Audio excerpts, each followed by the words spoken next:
Então vamos nós ofertar de um coração contrito e quebrantado, porque Ele move e Ele age no nosso meio.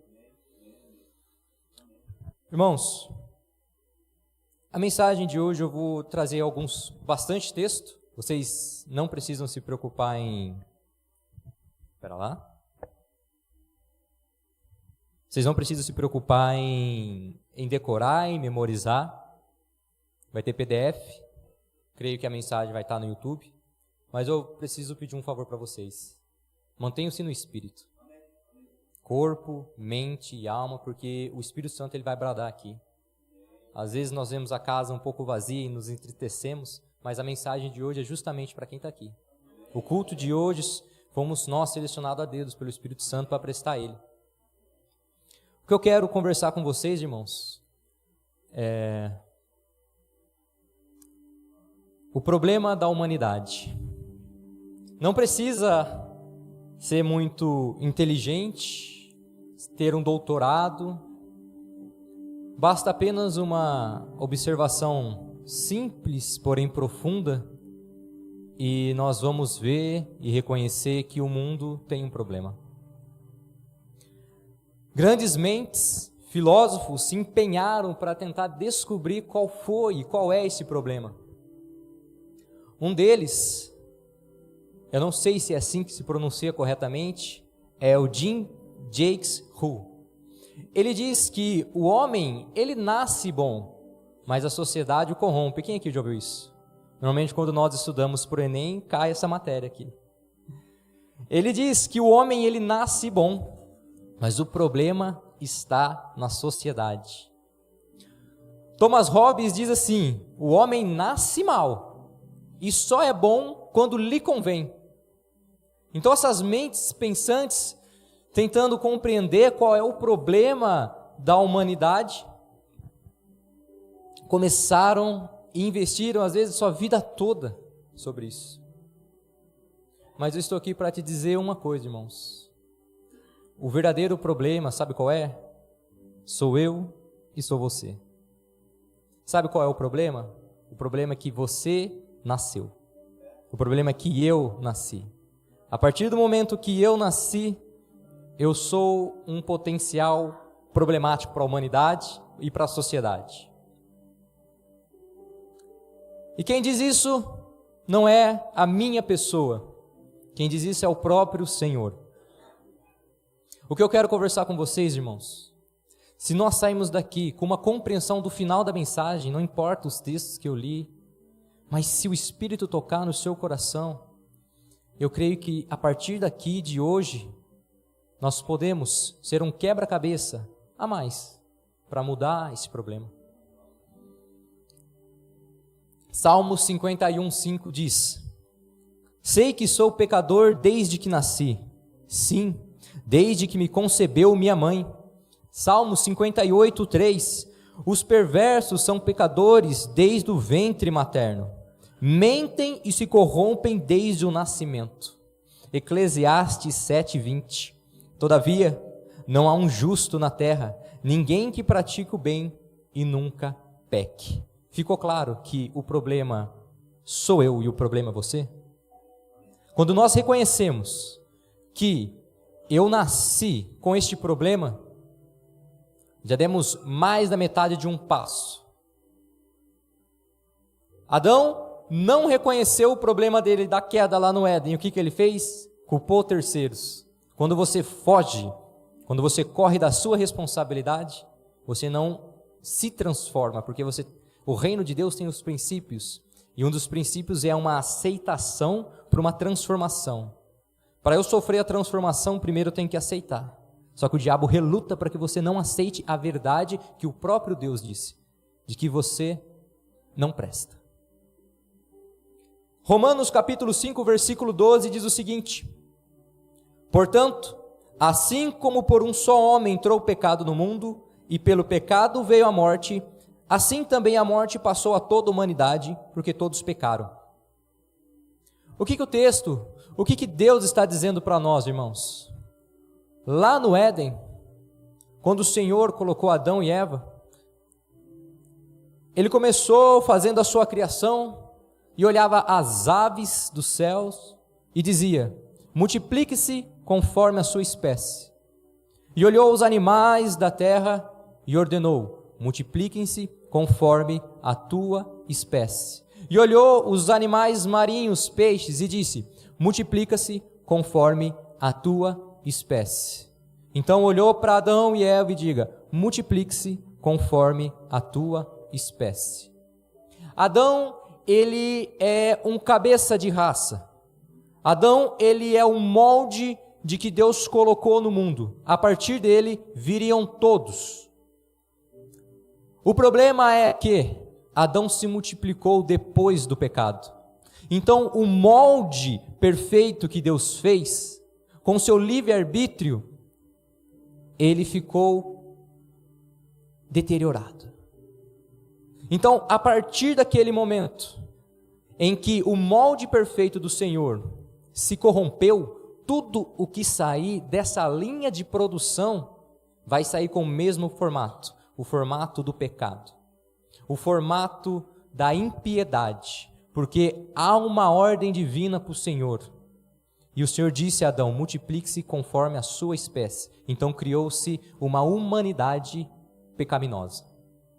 Todos nós que estamos aqui, neste planeta Terra, todos os seres humanos veio deste casal. Então, se todos nós viemos dele, todos nós somos pecadores.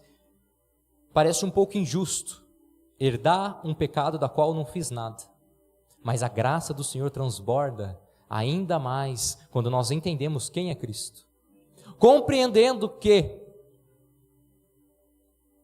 somos pecadores, somos falhos, somos transgressores, por natureza somos inimigos de Deus. Por natureza somos condenados ao inferno que a priori foi criado por o diabo e os seus anjos. O apóstolo Paulo diz em Romanos 8:20, porque a criação está sujeita à vaidade, não por sua vontade. Nós não estamos sujeitos à vaidade porque eu quis ser assim, mas por causa de quem a sujeitou. Quem sujeitou a criação à vaidade? Adão. Então, se eu vim de Adão, eu herdei isso. Logo, a minha carne é totalmente inclinada à vaidade e não há um bem, não há um décimo de bondade na minha pessoa. É isso que a Bíblia está dizendo. Tudo que sai de mim não presta. Se você está vivo hoje, há um grande mal dentro de você e dentro de mim: a vaidade. A vaidade, irmãos, vai muito mais do que se arrumar. Eu vim de uma escola em que se a mulher colocasse um brinco, vaidade. Pintasse uma unha, vaidade. Confundimos e o diabo aproveitou essa brecha no coração do homem para colocar que a vaidade é simplesmente um cuidado pessoal, distorcendo as Escrituras. A vaidade é um mal que te corrompe.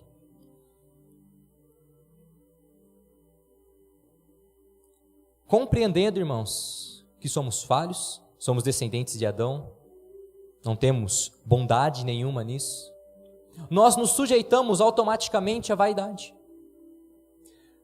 Quem aqui, irmãos, eu me pego direto nisso, antes da minha conversão ainda mais, passava dia, passava noite, vinha semana, vinha mês, e eu olhava, cara, parece tudo a mesma coisa. Que vida sem propósito. Alguém já sentiu isso? A sua vida passar diante dos seus olhos e você se sentir inútil e fútil. Porque a palavra vaidade, na sua tradução original, a gente não consegue trazer uma personificação para essa palavra, mas é como se fosse fútil, trivial, ilusório, passageiro. A vaidade é tudo isso. A Bíblia já dizia isso, Eclesiastes capítulo 1, verso 5. O sol se levanta, o sol se põe e volta ao seu lugar. Onde nasce o sol? Nós acordamos, trabalhamos, pagamos contas e dormimos. Acordamos, trabalhamos, pagamos contas e dormimos. Quem aqui já se pegou nessa rotina?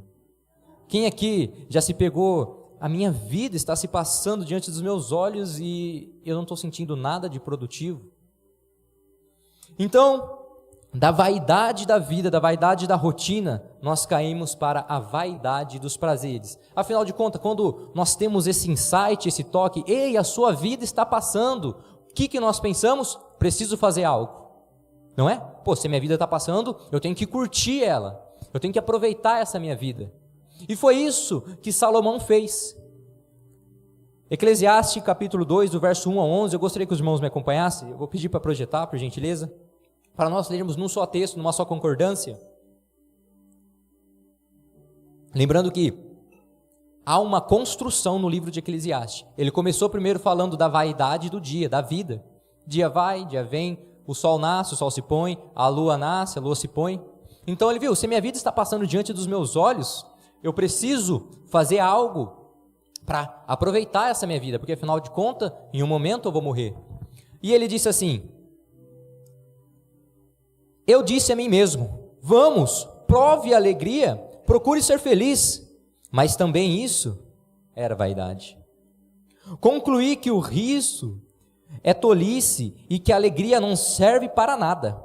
Resolvi no meu coração entregar-me ao vinho, sem deixar de me guiar pela sabedoria e de apoderar da loucura, até descobrir o que de bom os filhos dos homens poderiam fazer debaixo do céu durante os seus poucos dias de vida. Empreendi grandes obras, construí casas e plantei vinhas para mim. Fiz jardins e pomares para mim, e neles plantei árvores frutíferas de toda a espécie. Fiz para mim tanques de água, para com eles regar o bosque, que reverdecem as árvores. Comprei escravos e escravas, e tive escravos que nasceram em minha casa. Tive também bois e ovelhas, mais do que todos que viveram em Jerusalém antes de mim. Amontoei para mim prata e ouro e tesouros de reis e de províncias. Provi-me de cantoras e de cantores, das delícias dos filhos dos homens, mulheres e mais mulheres. Eu me tornei importante e suporei todos os que viveram antes de mim em Jerusalém, e a minha sabedoria nunca me abandonou. Deixa eu abrir um parênteses. Ele recebeu a sabedoria do Senhor, e aqui nesse ponto, ele está contando de uma época em que ele viveu afastado do Senhor, porque as Escrituras diz que ele se dobrou aos deuses, se dobrou a Baal, e mesmo assim a sabedoria dele nunca foi tirada, irmãos, porque a Bíblia diz que os dons são irrevogáveis. Talvez você está afastado do Senhor, mas operando nos dons, você esteja, irmãos, em cuidado, porque ser usado não é sinônimo de aprovado. Cuidem, irmãos, para não fazer porque o seu dom lhe proporciona isso, porque ser usado não é sinônimo de aprovado. Continuamos. Tudo aquilo que os meus olhos desejaram, eu não lhes neguei, nem privei o meu coração de alegria alguma, pois eu me alegrava com todas as minhas fadigas, e isso era recompensa por todas elas. Considerei todas as obras que minhas mãos fizeram, e também o trabalho que eu com fadigas havia feito, e eis que tudo era vaidade, correr atrás do vento, e nenhum proveito há debaixo do sol. Quem está dizendo, irmãos, que a vida é vaidade, não é um pé rapado, que não teve grandes conquistas. Quem está dizendo que a vida é vaidade, não é alguém, um Zé Ninguém que não teve fama, até porque a fama de Salomão percorre até hoje. Quem está falando que a vida é pura vaidade, não é alguém que foi mal sucedido nos seus relacionamentos, afinal de contas ele teve mulheres e mais mulheres. Quem está falando que a vida é vaidade, irmãos, não é alguém que nunca construiu nada, até porque ele construiu um grande império. Quem está falando que a vida é vaidade, é o homem que teve poder, grande empreendimento, dinheiro, fama, mulheres, tudo que os olhos deles desejou, ele não negou e cumpriu. Às vezes um de nós não fazemos algo por não ter dinheiro, por não ter coragem, mas ele diz que ele se apoderou da loucura, ele entrou com os dois pés na lama do pecado. Quem está falando que tudo isso não tem valor nenhum, é alguém que tem propriedade no que está dizendo, não é um Zé Ninguém. Tudo é vaidade. Tudo é vaidade. Se você nasceu de Adão, que eu tenho certeza disso, porque a Bíblia é inerrante, você é uma pessoa vaidosa. Eu sou uma pessoa vaidosa. Lembra da construção? Eclesiastes capítulo 3, versículo 11 diz assim: Deus fez tudo formoso no seu devido tempo, também pôs a eternidade no coração do ser humano, sem que este possa descobrir as obras que Deus fez desde o princípio até o fim. O que é isso? Dentro da nossa alma vaidosa, há uma semente que Deus colocou, no sentido de, você é eterno. Então, irmãos, uma alma eterna, quando tenta preencher-se com coisas passageiras, triviais, ilusórias, isso é vaidade. Foi isso que o rei Salomão fez. Ele tentou fartar uma alma eterna, com prazeres, com desejos, com vontades, não legou nada. O apego excessivo nas coisas passageiras, uma vida em prol da matéria, do pó, a busca pela satisfação pessoal, o sucesso, o crescimento, o reconhecimento, tudo isso advém da vaidade. Tudo que nós fazemos, tudo que foi feito debaixo do sol após a queda, é vaidade. E Deus não tem compromisso com vaidade. Então, compreendendo que a alma dele não foi farta nos desejos pessoais, o que ele diz? Talvez eu vá fartar, pastor, a minha alma com a bondade. Os filósofos, eles dizem que eles olham para Jesus Cristo como um grande filósofo apenas. E ele diz que Jesus Cristo descobriu aquilo que é a essência do ser humano, que é o quê? O serviço ao próximo. Então eles olham para Jesus, olha, este homem, esse grande filósofo descobriu. Porque hoje, irmãos, fez um teste que quando nós nos ofertamos, quando nós damos, como foi pregado aqui pelo pastor no começo, algo para alguém, é liberado no nosso cérebro centenas e centenas e centenas de hormônios que nos deixam para cima. Então os filósofos olham para ele e dizem assim, Jesus descobriu antes da ciência de que o que livra a pessoa da depressão é o serviço. Então eles olham para Jesus apenas como alguém que descobriu que se você quer ficar bem, faça algo para outra pessoa. Tem uma frase que diz que aquele que não serve para servir, aquele que não vive para servir, não serve para viver. Literalmente, não serve, é descartado. Então, eles olham para Jesus, que Jesus descobriu que a ciência hoje testifica. Quando você doa algo para alguém, você libera serotonina e dopamina e coisa e tal. Então, a vida se resume em ajudar o próximo. No entanto, existe vaidade na bondade. Se tudo o que eu faço provém da vaidade, se as coisas más provêm da vaidade, as coisas boas provêm da vaidade. Tudo que você, irmãos, almeja, deseja, desde que ter um bom plano de carreira, até ajudar um necessitado, todos vão concordar comigo, é uma boa obra, uma boa ação, ajudar alguém que está passando fome? E se eu te disser que isso é vaidade? Você concordará comigo ou não? Não, Gabriel. É uma boa obra que você está fazendo. Nos olhos da ética humana, da moral, é uma boa coisa. Para Deus, descartável. Lembra-se do jovem rico? Ele chega até o Senhor Jesus e fala, bom mestre, o que devo fazer para herdar a vida eterna? Lembra dessa passagem? O que Jesus olha para ele e fala o quê? Bom? Por que me chama de bom? Bom só tem um, e é Deus. Por quê, irmãos? Até este momento, não tinha sido revelado que ele era o Cristo, Filho do Deus vivo. Porque quem revela que Jesus é o Cristo, Filho do Deus vivo, é quem? O Espírito. Então, aquele jovem rico olhava para Jesus somente como um profeta, assim como dizia. Lembra quando Jesus enquadrou os seus discípulos e falou, ei, o que dizem sobre mim? Dizem que é João Batista, dizem que é Jeremias, dizem que é Elias. E você? Não, tu és o Cristo, Filho do Deus vivo. O que Jesus fala para Pedro?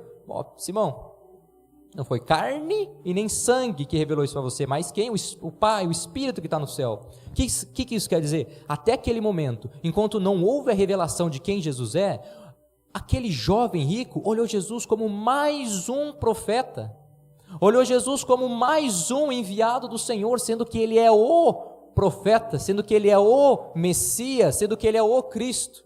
Então, qual foi a ótica deste homem, pastor? Ele olhou para Jesus Cristo. Olha, se está pregando a palavra de Deus é porque ele é uma pessoa boa. Se está cantando aqui é porque é uma pessoa boa. Mas ele já dá na lata. Bom é só aquele que está acima do sol, porque tudo debaixo do sol é vaidade. Somente Deus é bom e verdadeiro, porque em Deus não reside a vaidade, porque nele não há o pecado. Talvez, irmãos, possa soar um pouco estranho. Nós temos aqui o nosso irmão Lade, que corre para lá e para cá, eu glorifico a vida dele por isso. E ele entrega, irmãos, e a Bíblia manda fazer isso. Mas nós já vamos entender o contexto do que eu quero fazer. No entanto, irmãos, desde que socorrer um necessitado, ofertar no hospital, ajudar um irmão, se você não tiver com o coração correto, é vaidade. Gabriel, mas você está dizendo é muito pesado. Isaías 64, capítulo 6, Deus diz assim: todos nós somos como imundos. Eu gostaria de projetar, e todos nós lemos isso, porque essa verdade tem que entrar no seu coração para que haja uma transformação. A gente consegue numa só voz, e antes de eu pedir para a gente repetir, vamos falar já de uma vez só bem alto, pode ser? Todos nós somos como imundo, e todas as nossas justiças são como trapo de imundície. Você está vendo o que você é? O que eu sou? Eu sou isso aqui, você é isso aqui. E o que vem de uma fonte que está totalmente contaminada, pode sair água limpa de uma fonte contaminada? Não. Da mesma maneira que não pode sair bondade de um ser cheio de vaidade. É isso que eu estou falando. Até o ato de ajudar o próximo, se você não nasceu de novo, é vaidade. Pode ser bom aos olhos da sociedade, você pode receber tapa nas costas, o filantropo, aquele que socorre. Mas o Senhor diz que de uma fonte contaminada é impossível jorrar água limpa. A pergunta que fica, tá, Gabriel, eu entendi que tudo que eu fiz desde o meu nascimento não teve valor nenhum para Deus, porque de mim não pode jorrar nada bom. O que devo eu fazer agora, Gabriel, mediante esse entendimento? Como se livrar da vaidade? Essa é a pergunta que nós devemos fazer agora, não é?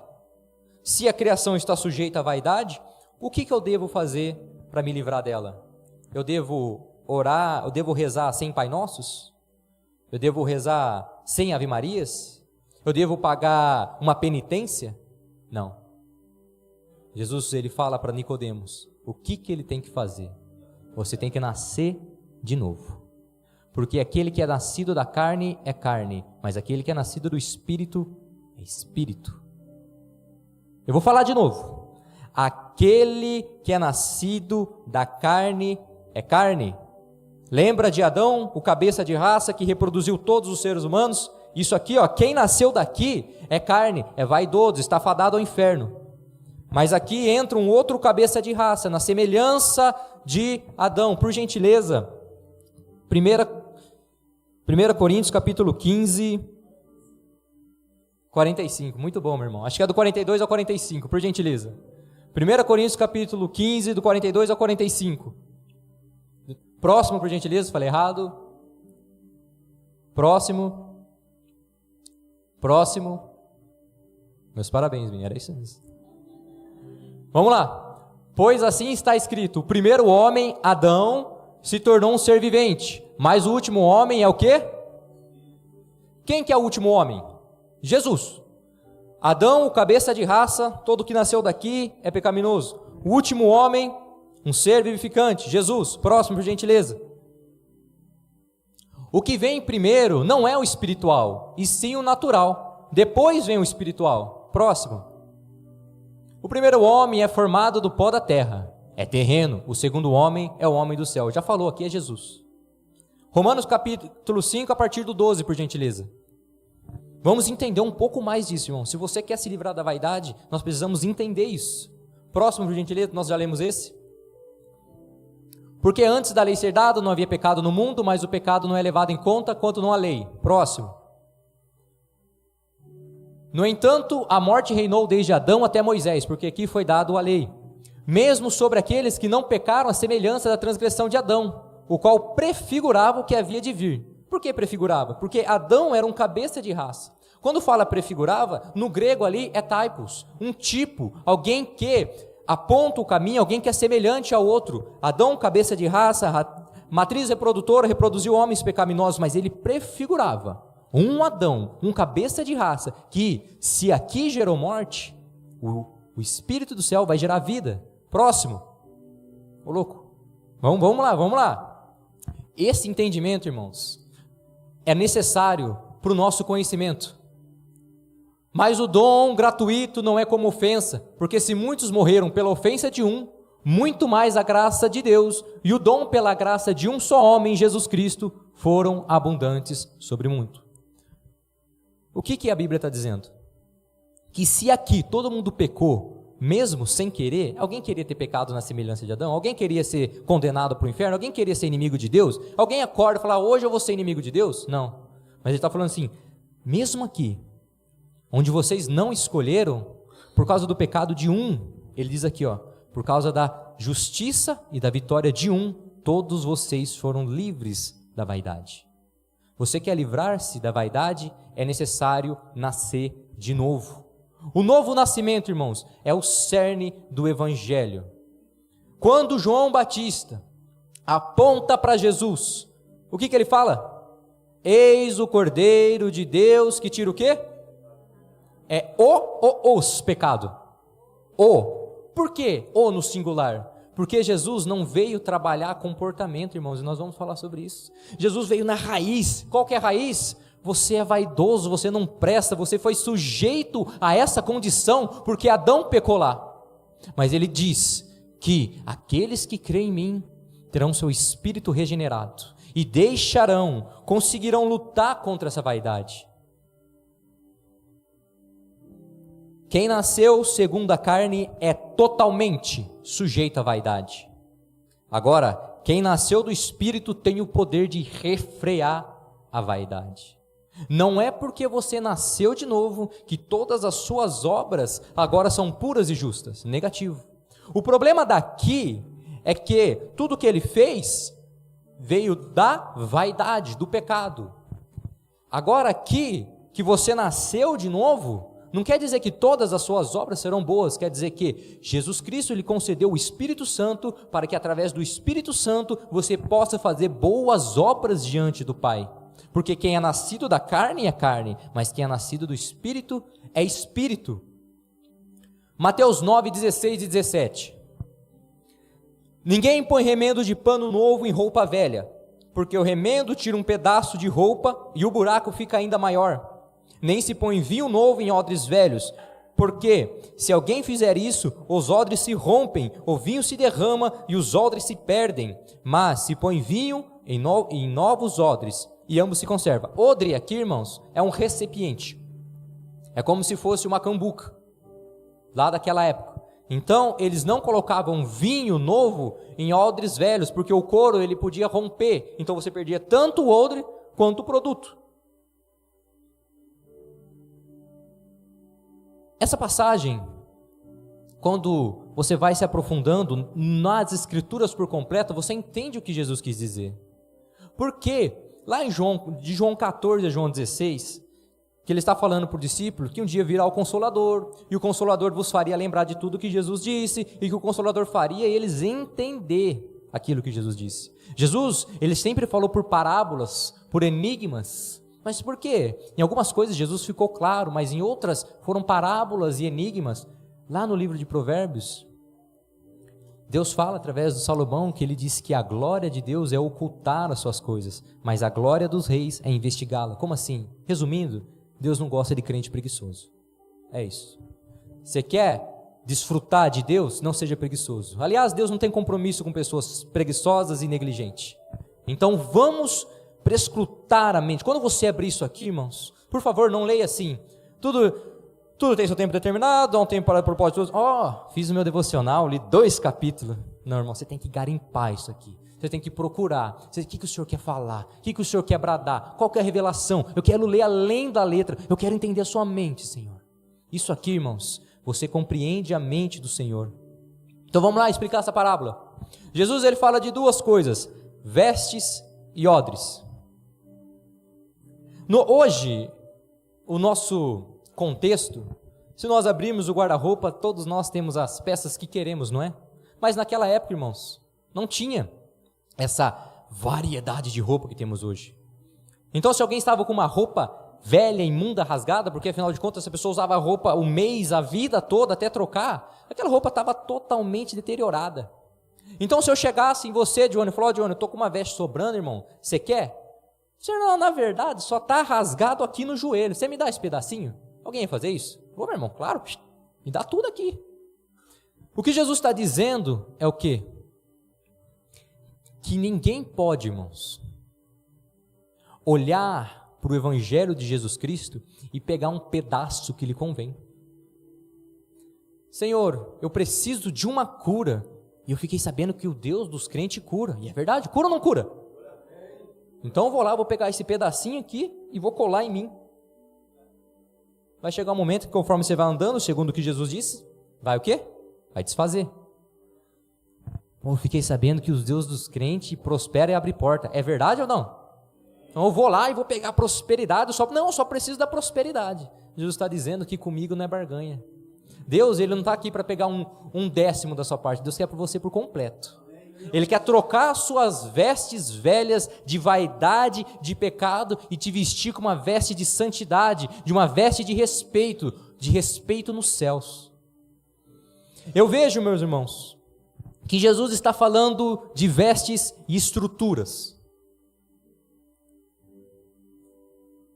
Outro mal eu vejo no nosso meio. Jesus, ele ofereceu o quê? Uma túnica. O que era a túnica? Era uma roupa que pegava do pescoço aos pés. Então, se eu sair daqui com uma túnica, todos verão uma só roupa. Correto? O problema de hoje é que nós estamos tratando Jesus Cristo como um acessório. Como assim, Gabriel? Jesus oferece uma veste, mas você o trata como um acessório. Compreenda, irmãos. Quando nós tratamos Jesus como um acessório, isso é muito danoso, porque isso cria dentro da sua mente que você está salvo, só porque você vem no culto de domingo à noite. Deixa eu tentar exemplificar o que seria um Jesus acessório.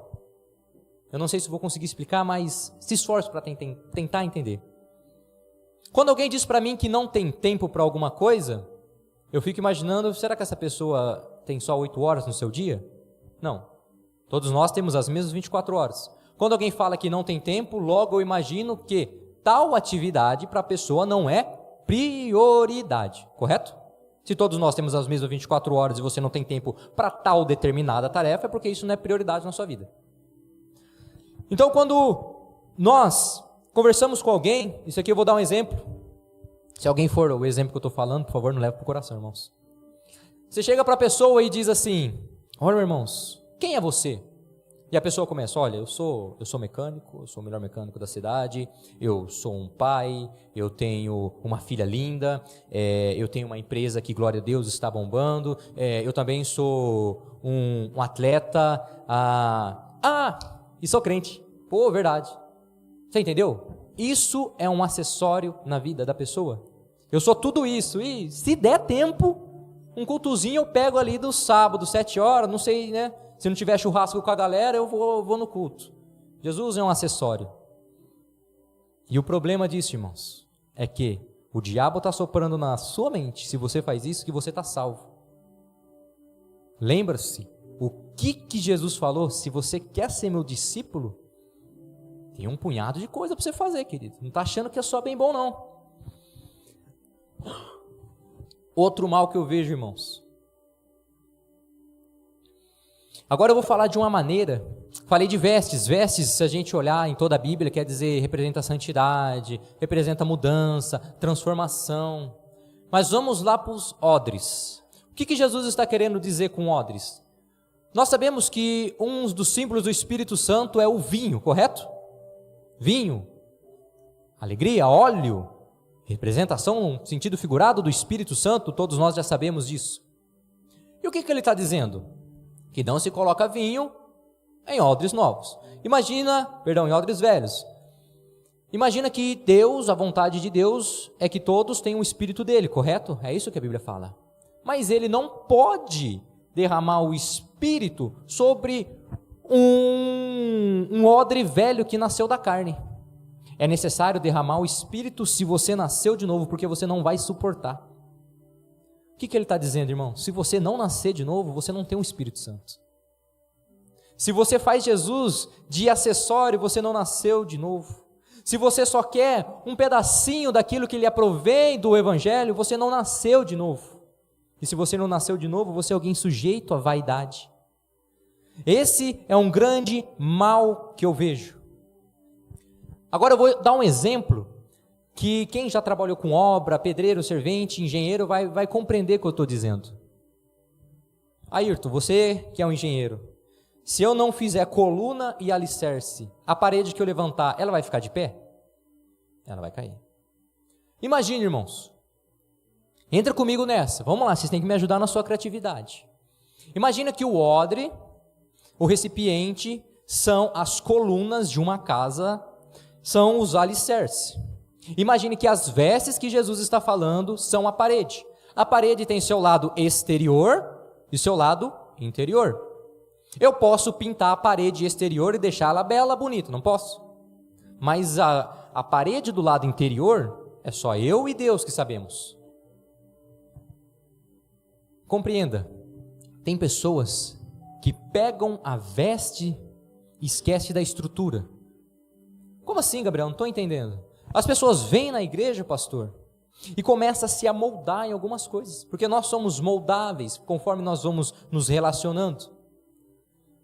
Então a pessoa começa a vir à igreja e ela começa a se vestir como crente. Aquilo que era mano, agora é varão. Aquilo que era mina, agora é varoa.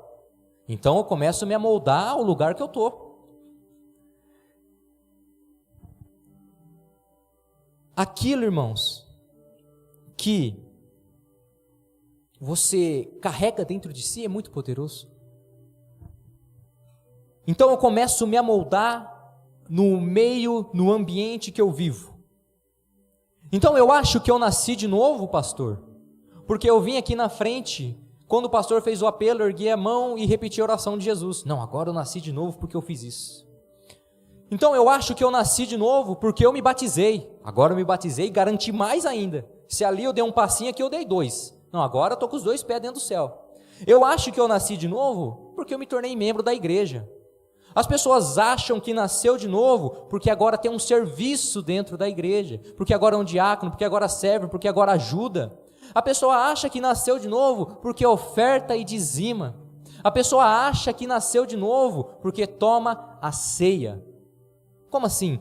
São vestes de quem está do lado de fora, está vendo. Uau, que transformação! Essa pessoa, quando vinha aqui, falava muitos palavrões, agora não fala nenhum, é glória a Deus, aleluia, glorificado seja o seu nome. Essa pessoa mudou o visual, mudou o comportamento, meu Deus, que pessoa santa, que transformação. Mas só Deus sabe o coração sincero de alguém. Gabriel, não estou entendendo. Imagine um cachorro. Eu acho um cachorro de rua, pego o cachorro, cuido dele, toso, dou uma roupa, dou comida, ensino os truques a ele. Ele deita, ele rola, ele levanta a patinha, ele late. No final do dia, ele ainda é um cachorro. Você fala amém, glória a Deus, oferta, dou a ceia. No final do dia, irmãos, você é alguém sujeito à vaidade ainda, porque você só vestiu uma veste exterior. Você não tem a estrutura dentro de si. Quem está compreendendo? Jesus Cristo, ele muda sim comportamento, mas o comportamento não é o sinal da nova natureza dentro de si.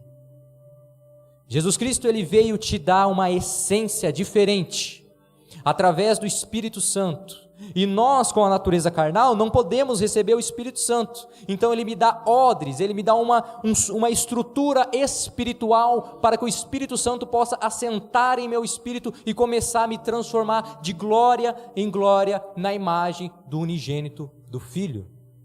O meu alerta, irmãos, para você é: não pense que você levantou a mão, que você se batizou, que você se tornou membro, que você toma ceia, que você oferta, que você vai para a célula, que você ajuda nas coisas da igreja, que você nasceu de novo. Você não nasceu de novo pelo seu comportamento. Você nasce de novo quando o Espírito Santo te concede uma estrutura e começa a te transformar de dentro para fora. Vestes novas são concedidas a estruturas novas. Apóstolo Pedro vai dizer que a porca lavada retorna ao seu vômito, a sujeira. Por quê? Porque a pessoa pegou apenas a vestimenta, o comportamento. Agora não é mais mano, é varô, agora não é mais mina, é varão, e vai mudando e vai transformando. Agora eu sou um crente. Não, você apenas vestiu uma capa de um comportamento. Você está apenas reproduzindo o que você ouviu as pessoas. Não se engane, irmãos, que se Jesus voltar você fica. Porque só entra no céu quem tem o Espírito Santo. O Espírito Santo é o selo, é a confirmação de que você vai adentrar no reino dos céus.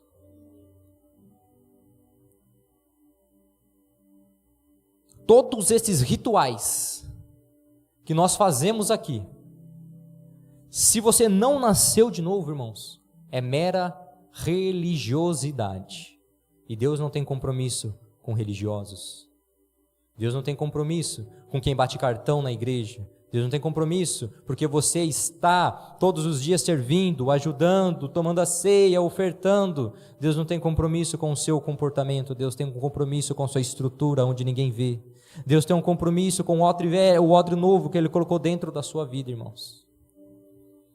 É uma mensagem que Jesus veio proclamando desde o começo.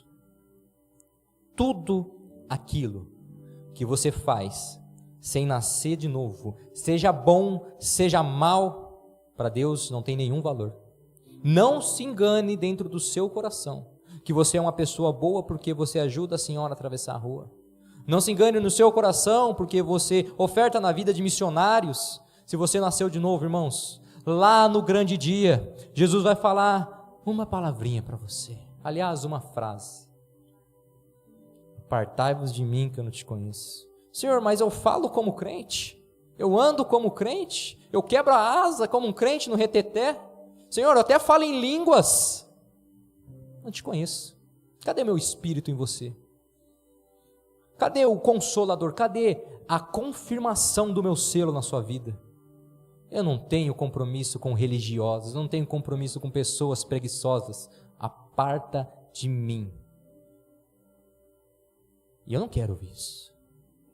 Dito isso, irmãos, não prestamos, tudo que fazemos a partir da carne é vaidade, seja bom, seja mal. Entendi que, quando eu nasço de novo, as minhas atitudes não são 100% aprovadas, porque agora eu recebi um poder para refrear a vaidade que habita em mim, correto? O que eu devo fazer? Gabriel, entendi, eu não presto, eu não sou bom. Deus não tem compromisso com religiosos, Deus não tem compromissos com rituais. O ritual sem nascer de novo é apenas um ritual, não difere de nada de um católico que reza sem Ave Maria e sem Pai Nosso. Não tem compromisso. O que eu devo fazer? Jesus ele fala. Em Lucas, eu coloquei só um versículo, mas eu gostaria de ler tudo. Lucas 11, por gentileza, acho que a partir... Deixa eu abrir aqui, Lucas 11... Lucas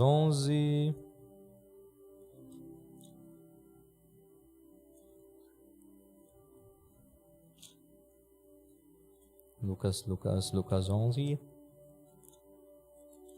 Se você puder abrir sua Bíblia, me acompanhar nessa leitura, nós já estamos finalizando e concluindo.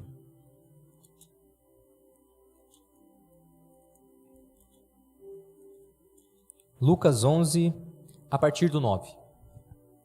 Lucas 11, a partir do 9, por gentileza.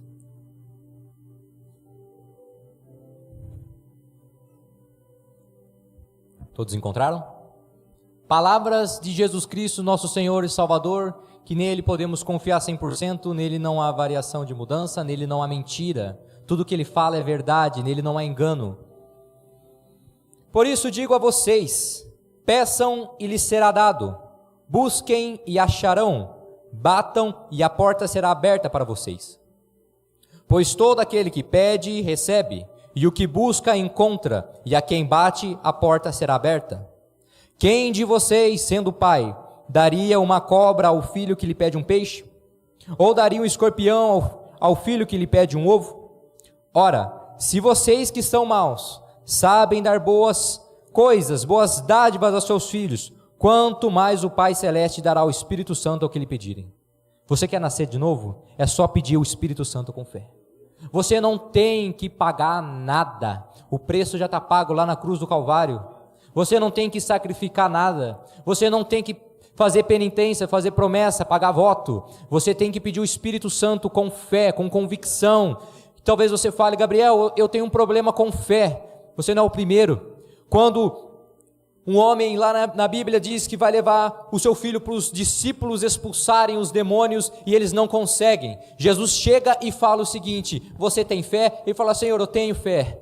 Ele fala, eu tenho um pouquinho de fé, mas me ajude na minha falta de fé. Como assim? A fé que eu tenho, Gabriel, é pequenininha, eu não sei se eu recebo o Espírito Santo. Então antes de você pedir o Espírito Santo, peça ao Senhor fé, para completar a medida. Então você com ousadia chega diante do Senhor e fala, Senhor, conceda-me o Espírito Santo, porque eu quero uma nova estrutura, eu quero uma nova veste, eu quero sair da religiosidade, eu não quero que minha alma esteja sujeita à vaidade, eu não quero que minha alma esteja sujeita à soberba. A única maneira de você nascer de novo é pedir com fé que